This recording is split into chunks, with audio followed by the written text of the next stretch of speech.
대통령이 초대한 자리에 여러분이 참석한다면 여러분은 어떤 태도를 취하겠습니까? 여러분은 예의를 갖추고 또한 초대에 감사하는 마음을 가지고 그분과의 만남을 즐거워할 것입니다.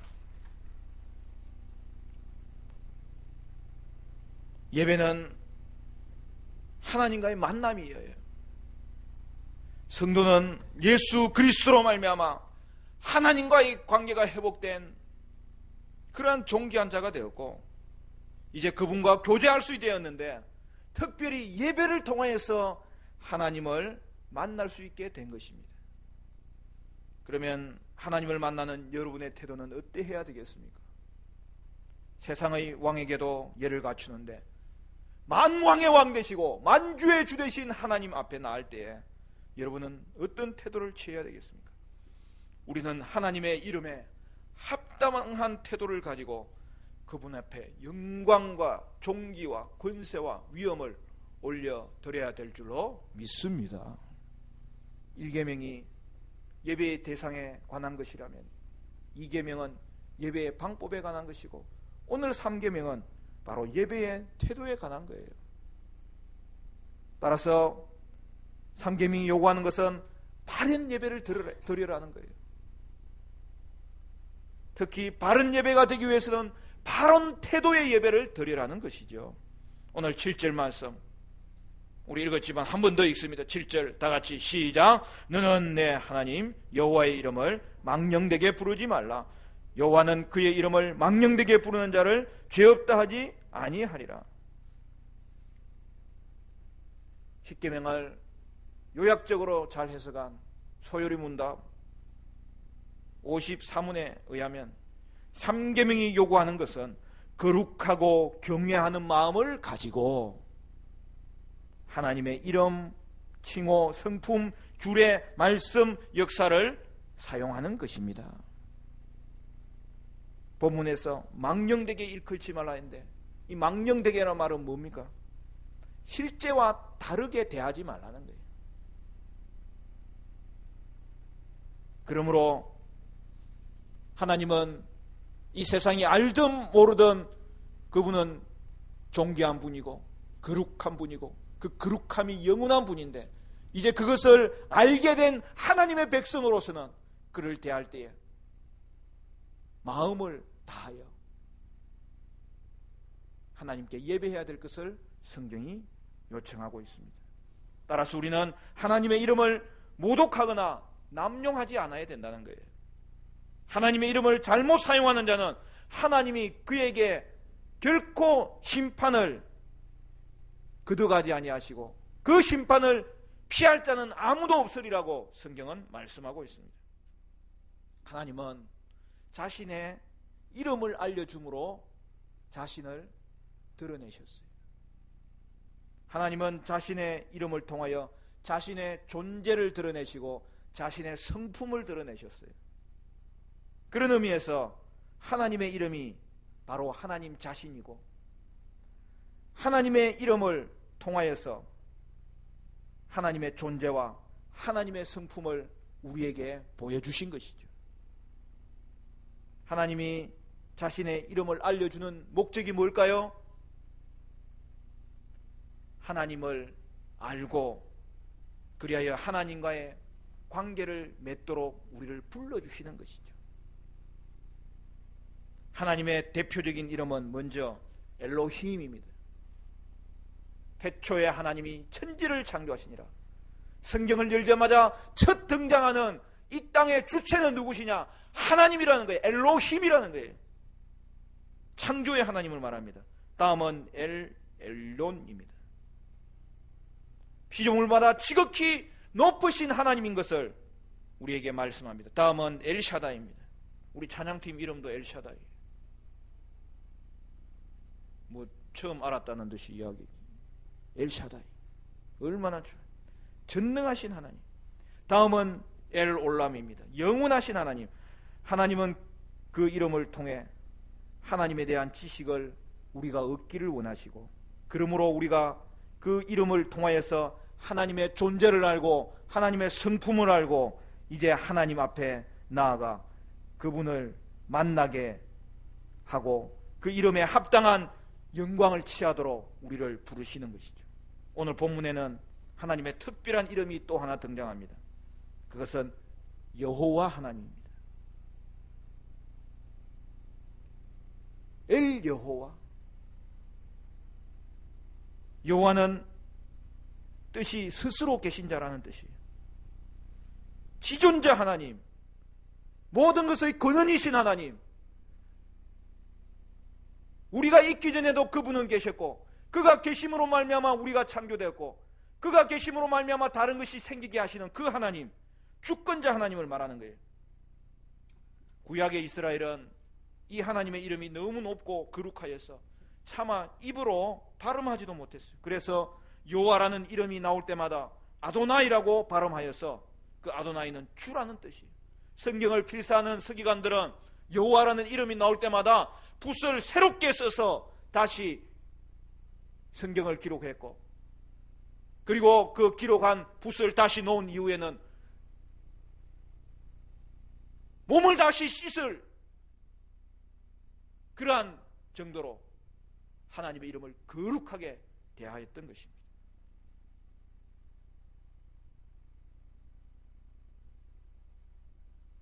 여호와 하나님은 하나님에 대한 가장 중요한 계시입니다.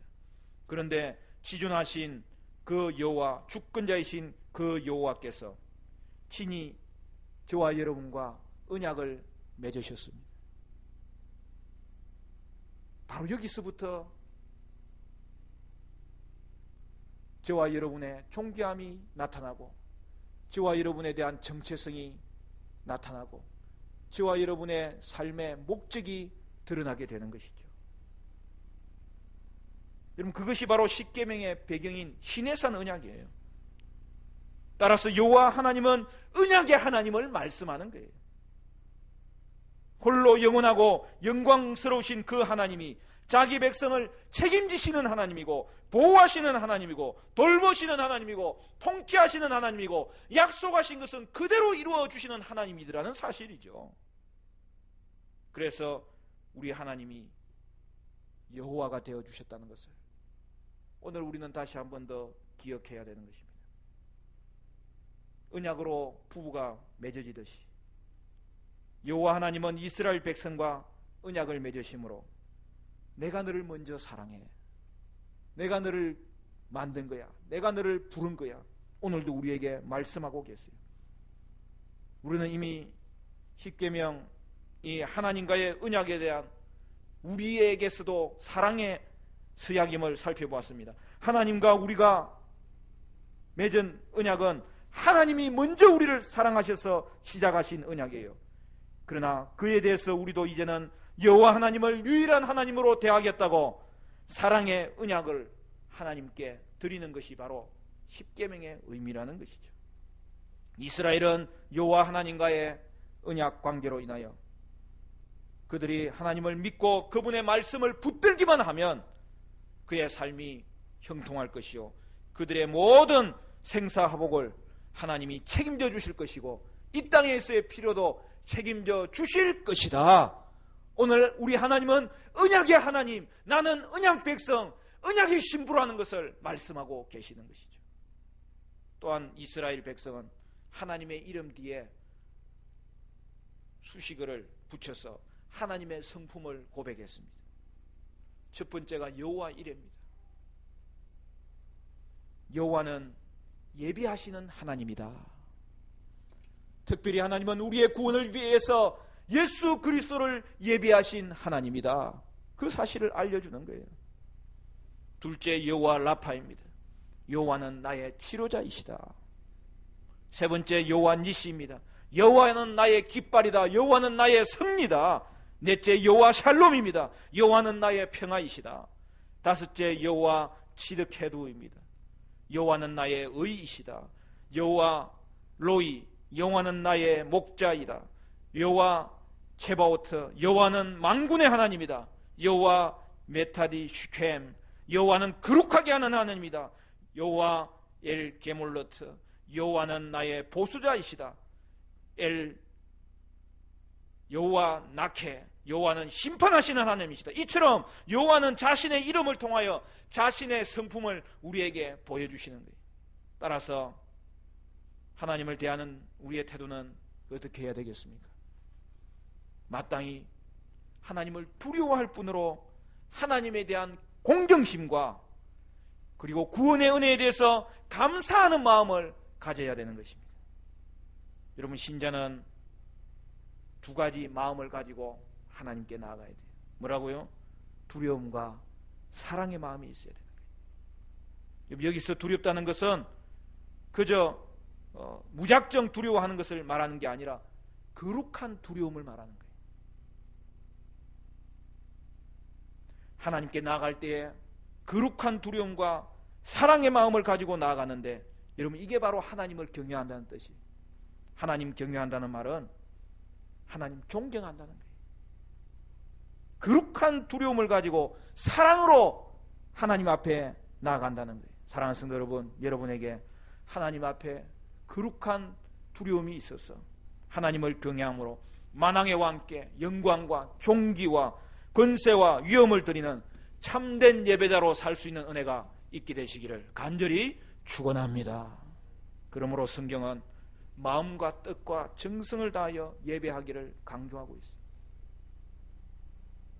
오늘도 기도할 때 그렇게 기도하십시오. 주님, 내 마음을 드립니다. 내 정성 드립니다. 내 뜻 주님께 드립니다. 내 힘을 드립니다. 그렇게 또한 계속 예배하는 하나님 앞에서의 거룩한 두려움이 끊이지 않도록 하여 주시옵소서. 그 기도로 나아가시기 바라요. 그래서 신명기 6장 5절에는 하나님 어떻게 섬기는지 구약식으로 표현하죠. 너는 마음을 다하고 뜻을 다하고 힘을 다하여 내 하나님 여호와를 사랑하라. 오늘 내가 네게 명하신 이 말씀을 너의 마음에 새기고. 결국 중요한 게 뭐라는 거예요? 그 포장도 중요해요. 틀도 중요해요. 그러나 가장 중요한 것은 너 속에 하나님 두려워하고 사랑하는 그 마음으로 하나님 앞에 예배드리고 있느냐. 그러면 내가 너의 예배를 받을 것이요, 너는 나를 만날 것이요, 계속적으로 너는 하나님과 깊은 교제의 자리에 들어가게 될 것이요, 열어놓으신 그 길을 향하여 너는 하나님과 만날 수 있는 은혜의 자리에 들어가게 될 것이다. 할렐루야. 신약식으로 하면은 뭐라고 돼 있어요? 예수님이 요약해 줬잖아요. 신약식으로 십계명을 주시면서 그것은 가장 먼저 예배자로 우리를 세우는 것인데, 우리가 교동문 계속 하면서 나오잖아요. 마태복음 22장에 있는 말씀. 너는 마음을 다하고 목숨을 다하고 뜻을 다하고, 마가복음에는 또 한 가지가 더 있어요. 힘을 다하여 주 너의 하나님을 사랑하고, 둘째는 이와 같으니 내 이웃을 내 몸과 같이 사랑하라. 할렐루야. 여러분, 마음 없는 예배 두 가지를 주의하라는 거예요. 하나는 의식주의라고도 불리는 형식적인 예배입니다. 예배 가운데 마음은 전혀 없고 형식만 남아있는 거예요. 여러분, 그게 바리새인 아닙니까? 우리는 찬송 부를 때에 하나님을 높이는 마음을 반드시 가지고 힘있게 하나님을 불러야 되는 것입니다. 사도신경을 할 때도 신앙의 고백이 되어야 되는 것이죠. 잡념에 사로잡혀서 예배 시간에 우리의 입술만 놀린다면 그것은 하나님에 대한 태도가 아닌 것이죠. 또 하나는 오락주의입니다. 하나님을 향한 거룩한 두려움이 전혀 없이 하나님을 대하는 예배입니다. 그것은 예배의 주인공이 자기라고 착각하는 거예요. 예배가 사람의 성공을 위해서 준비된 것으로 생각하는 거예요. 경배의 대상이 하나님에게서 사람으로 옮겨진 거예요. 찬양을 부를 때는 그 의미를 마음을 담아서 드려야 되는데, 리듬에 취해서 찬양하는 것은 아무리 흥겨운 찬양일지라도 3계명을 어기는 예배입니다. 우리의 예배가 하나님을 향하고 하나님 주신 방법으로 예배를 드릴지라도 마음으로 하나님께 예배하지 않으면 그 모든 예배는 하나님의 말씀을 어기는 예배입니다. 어떤 사람은 자신의 말의 신빙성을 높이기 위해서 하나님의 이름을 거론하는 사람이 있는데 지독한 불경입니다. 하나님 이름으로 맹세한다는 말 쉽게 사용하면 안 돼요. 엊그제는 또 TV를 보니까 그것이 사실이라면 내가 할복을 하겠다 그러는데 하나님이 주신 그 생명을 어떻게 그렇게 하찮게 이야기를 하는 거예요. 어떤 경우에는 인간의 나쁜 감정을 표현할 때 하나님의 이름을 욕처럼 사용하는 사람이 있어요. 죄송한 말씀이지만 오 마이 갓 이렇게. 영어에는 Jesus Christ가 욕이에요. 어쩌다가 그렇게 된 거예요. 그래서 제가 오 마이 갓은 저도 이 신앙 양심상 못하고 워낙 열받아가지고 한 번은 오 마이 갓이 그랬어요. 그랬더니 우리 딸이 있다가 아빠 그것도 하면 안 되지. 아이고 내가 미안하다. 여러분 우리의 삶에는 우리의 태도에는 우리의 몸의 자세가 하나님께 이 마음이 들어져 있는 그러한 삶을 살아야 되겠는데 여러분 제3계명을 오용하거나 남용하는 것을 성경은 철저하게 배제시키고 있는 것입니다. 그러나 하나님의 이름을 올바로 사용하면 놀라운 능력이 나타납니다. 사람의 말인데도 이 사람의 말에 하나님의 말씀에 맞는 가르침과 선포가 나갈 때는 하나님의 말씀과 같은 능력이 나타나요. 성도는 어떤 위기 상황에서도 하나님의 이름으로 하나님께 기도할 수 있고 하나님의 이름으로 축복할 수 있고 하나님의 이름으로 예배할 수 있는 것이 얼마나 놀라운 은혜요 능력인지 모릅니다. 가장 귀한 이름은 뭐예요? 우리 주 예수 그리스도 하나님의 아드님의 이름입니다. 그 하나님의 아들의 이름을 의지하고 주님 앞에 나갈 때 그냥 예수 이름으로 기도한다는 것은 하나의 덧붙이는 요식행위가 아니라 예수 의지하며 하나님 앞에 나갈 때 우리를 막을 자가 없고 예수 의지하며 나아가는 그 기도를 하나님은 기뻐하시며 응답하시리라는 확신 가운데 하나님을 만난다는 뜻이죠. 여러분 예수 이름을 의지하여 그 이름으로 기도하고 설교하고 사역할 때에 주님께서 이 땅에서 하신 것과 똑같은 효력들이 발생한다는 것을 우리에게 말씀하여 주고 있는 이상 저와 여러분은 이 이름을 남용하지 않을 뿐 아니라 잘 사용하여서 하나님께 영광이 되고 우리의 삶에 주의 말씀의 능력이 온전히 나타나는 그 은혜가 있게 되시기를 간절히 축원합니다. 말씀을 맺겠습니다. 사랑하는 성도 여러분, 하나님께 마음과 뜻과 정성 다하여 예배드림으로 하나님과의 교제를 위해서 예수님 통해 새롭고 상기를 열어주신 그 하나님의 은혜를 예배 때마다 시간마다 여러분은 맛보는 하나님의 사람들 되시기를 주님의 이름으로 간절히 축원합니다.